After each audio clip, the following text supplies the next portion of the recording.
आपने देखा किसान आंदोलन हुआ, कितना धूम धड़ाका, हमारे तिरंगे की बेइज्जती कर दी गई, लाल किले पर चढ़कर कुछ सरदार जो बिगड़े हुए सरदार थे, खालिस्तानी थे, उन्होंने हमारे तिरंगे की तौहीन की। अब 15 अगस्त नजदीक आ रही है, इनका इशारा यह भी हो सकता है कि 15 अगस्त तक इसको इसी तरह खींचते रहें, क्योंकि आपको याद होगा जब 26 जनवरी पर किसान आंदोलन हुआ था तो इन किसानों का उद्देश्य था कि 26 जनवरी की परेड को डिसरप्ट किया जाए। ये पुलिस की टैक्टफुलनेस से, आईटीओ से ये लाल किले की तरफ इनको डाइवर्ट कर दिया गया था। तो अभी थोड़ा और रुकने की जरूरत है, हम फिर दोबारा बैठकर डिबेट करेंगे, क्योंकि अभी इनकी जो मंशा है वो तो क्लियर हो चुकी है। अब सरकार जिस दिन इनको मंशा अपनी क्लियर कर देगी तो इन जो कुकरमुत्तों को शक्ल दिखाने के लिए जगह नहीं मिलेगी। ये अदालतों के चक्कर लगाएंगे, जेलों में बंद रहेंगे, बहुत लंबे समय तक जेल रहेंगे और इनकी कन्विक्शन होगी, सजा होगी, क्योंकि तमाम डिजिटल एविडेंस बोल बोल चिल्ला रहे हैं तमाम सोशल मीडिया के पास, आप जैसी मीडिया के पास, वो तमाम मीडिया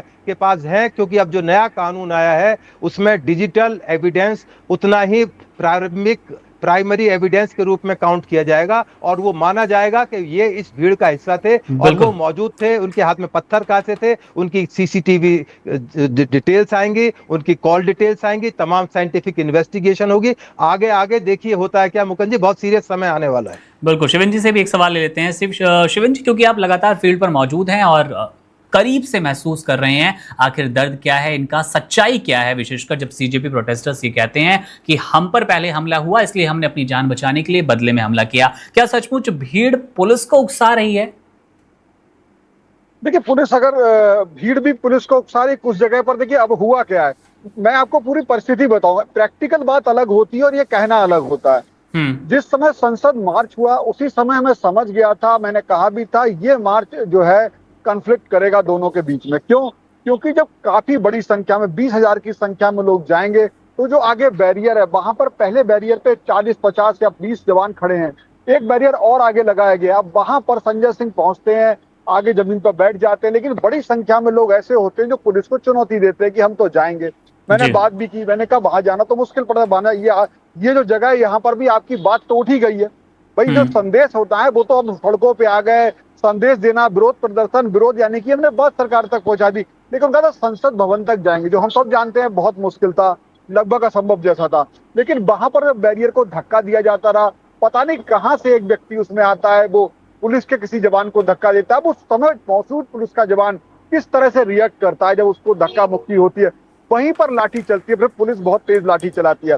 तो दोनों तरह की तस्वीरें हमारे पास वो तस्वीरें भी हैं जहाँ पुलिस सिर्फ 2 लोगों को खड़े होकर भी लाठी चला रही है, वो जा रहा है किसी मार्केट के पीछे से, वहां भी लड़ी। हमारे पास वो तस्वीरें भी जहाँ पे एक पुलिस जवान घिरा हुआ है, वहां पे करीब 20-25 युवक उसका जो है हेलमेट खींच लेते हैं, उसे गिरा लेते हैं, जमीन पर मार रहे हैं, ये भी तस्वीर है। हम वो भी तस्वीर देखते हैं, पुलिस एक जवान को मार रही है, वो कह रहा है और मारो और मारो। तो इसकी कई चीजें हैं। इसकी जो वास्तविक जांच निष्पक्ष रूप से अगर हो तो इस पर वास्तविक दोषी भी निकल के आएंगे। लेकिन ये सारी चीजें ऐसा पैदा, जो जैसा सोचता है।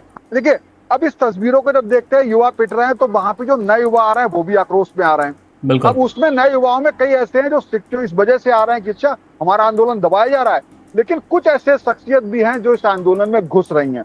तो ये चीज ऐसी है। अब ये यहाँ पर पूर्ण सुरक्षा नहीं, यहाँ पे चेकिंग नहीं हो सकती, क्योंकि आप आ जाओ केवल जंतर मंतर तक नहीं है, आप आओगे जनपद मेट्रो स्टेशन 2 तक। अब वहां पर एक बैरियर लगाया था, वो भी बेकार हो गया। दूसरी तरफ चले जनपद थाने की तरफ, वहां भी दूर दूर पुलिस थाने की बहुत बड़ा एरिया, कनाट प्लेस का जो पालिका चौराहा है वहां तक भी लोग इकट्ठे हो गए। अगर मैं यहाँ देखूं, यहाँ भी 10-10 की टोली जा रही है। तो सवाल ये स्थिति ऐसी हो गई है कि अब कुछ लोग ऐसे इतने इंटॉलरेंट हो गए, वो किसी का सवाल ही सुनना नहीं चाहते। कई मीडिया कर्मी भी अगर उनसे सवाल करे और किसी एक की समझ में ये आ जाए कि ये हमसे कोई सवाल, कई बार मीडिया कर्मी ऐसे सवाल करते हैं निकलवाने के लिए, लेकिन होता क्या, अगर उसमें से एक व्यक्ति ऐसा समझ ले कि ये तो ऐसी मीडिया जो हमारी बात नहीं रखती है, उसको पीट पीट के बुरा हाल कर दे रहे हैं।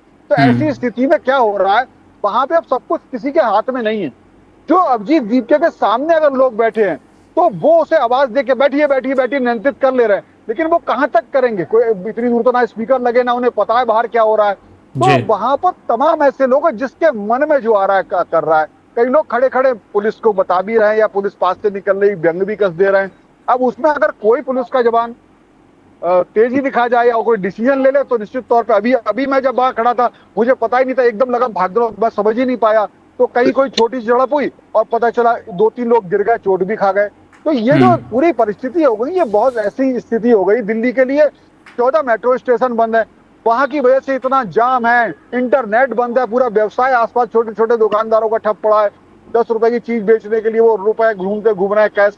आप ऐसे समझ लीजिए अव्यवस्था का बुरा हाल है। इस आंदोलन को अगर सही तरीके से सही समय में और दिन चलाइए तो दिल्ली की हालात और खराब हो जाएंगे। बिल्कुल शिवेंद्र जी, खराब परिस्थिति पैदा हो गई है। फिर लौटेंगे आपके पास। एक अंतिम सवाल लेते हैं एचसीपी साहब से। सर, कमजोर को लात मारने की आदत और मजबूत के साथ खड़े रहने की मंशा, ये एक लंबी परंपरा है, एक लंबे वक्त से चली आ रही है और ये अब नजर आ रहा है सीजेपी प्रोटेस्ट के साथ। जंतर मंतर पे जहां पहले कहते थे कि 40 लोगों का प्रोटेस्ट है, 500 लोगों का प्रोटेस्ट हुआ, 1000 लोगों का हुआ, संख्या ऊपर नीचे होती रही ये पूरे 30 दिन 20 जून से और 20 जुलाई के बीच। लेकिन अब जब 20 जुलाई को इस तरह से झड़प का माहौल होता है, संसद चलो मार्च आयोजित किया जाता है, इसके बाद अब लगातार संख्या बढ़ रही है। इसके पीछे सबके अपने अपने कारण हैं। किसी को सच में लग रहा है कि अब प्रोटेस्ट में दमखम है, कुछ क्रिएटर्स पहुंचे हैं। आप सोशल मीडिया का कोई भी पेज उठाइए, वहां पर आपको रील्स मिलेंगी, वीडियोस मिलेंगी, बात उठानी है नहीं उठानी है, व्यूज मिल रहे हैं, ये भी एक वजह हो सकती है। लेकिन अब दिल्ली पुलिस के लिए, प्रशासन के लिए आगे आप कितनी बड़ी चुनौती देख पा रहे हैं, कितनी बड़ी जिम्मेदारी देख पा रहे हैं? आने वाले दिन में क्या कुछ बदलने वाला है? कैसी तैयारी है विशेषकर पुलिस के लिए? देखिए मुकुंद जी, अब ये जो तमाम प्रोटेस्ट है ये लीडर लेस हो चुका है एक तरह से।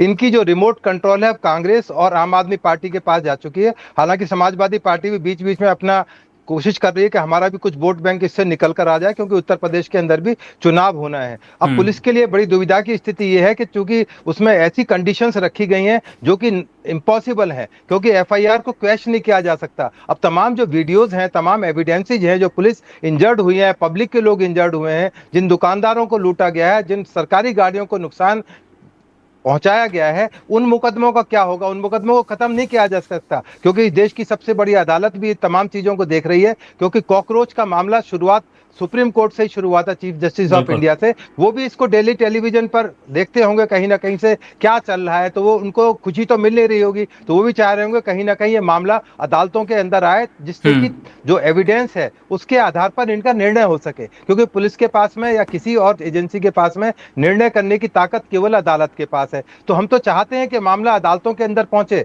हम तो दीपके को खुला चैलेंज करते हैं कि आप जाएं, इस मामले के अंदर कोर्टों के अंदर दाखिल करें, पुलिस के खिलाफ मुकदमे दर्ज कराएं, जिससे उनको उनकी असलियत पता लगे। क्योंकि एक सोशल मीडिया पर फॉलोअर इकट्ठे करना, करोड़ों फॉलोअर, एक अंगूठा दिखा रहा है, एक लाइक कर रहा है, ये लाइक नहीं होता। ग्राउंड पे कितने लोग आपको लाइक करते हैं? जब पहला प्रोटेस्ट जब हुआ था तो मुश्किल से 700-800 आदमी थे, उसके बाद धीरे धीरे कम होने लगे। परंतु जब ये मामला बहुत दिन तक लटका रहा और तमाम अपनी राजनीतिक पार्टियां, एसएफआई, आईसा, यूनिवर्सिटी के स्टूडेंट्स आने शुरू हो गए, जो आर्ट के स्टूडेंट थे जिनका डॉक्टरी से कोई लेना देना नहीं था, वो भी इस प्रोटेस्ट में शामिल हो गए। कुछ बताते हैं कुछ लेबर को एंगेज करके लाया गया कि जो लेबर तुम्हें दाढ़ी दी जाएगी, उनको भी इकट्ठा करके लिया गया। तो ये तमाम जो जब इसकी इन्वेस्टिगेशन होगी तब सत्यता का पता लगेगा कि व्हाट वेंट रॉन्ग। असलियत इसके पीछे बहुत बड़ी साजिश थी, जो देश को हिलाने की, इस संसद को जलाने की, इस देश को जलाने की, इस दिल्ली को जलाने की थी, कि जिससे दुनिया के अंदर ये तय हो कि ये देश भी पाकिस्तान, बांग्लादेश और नेपाल की तरह बर्बादी की कगार पर खड़ा है। क्योंकि देश एक उभरती हुई अर्थव्यवस्था की तरफ जा रहा था, देश बहुत स्ट्रॉन्ग स्थिति में, हमारे फॉरेन जो पैसा है, जो एक्सचेंज है, बहुत ज्यादा मजबूत है, हमारे देश की छवि आज की देश में दुनिया के अंदर रिकॉग्निशन है।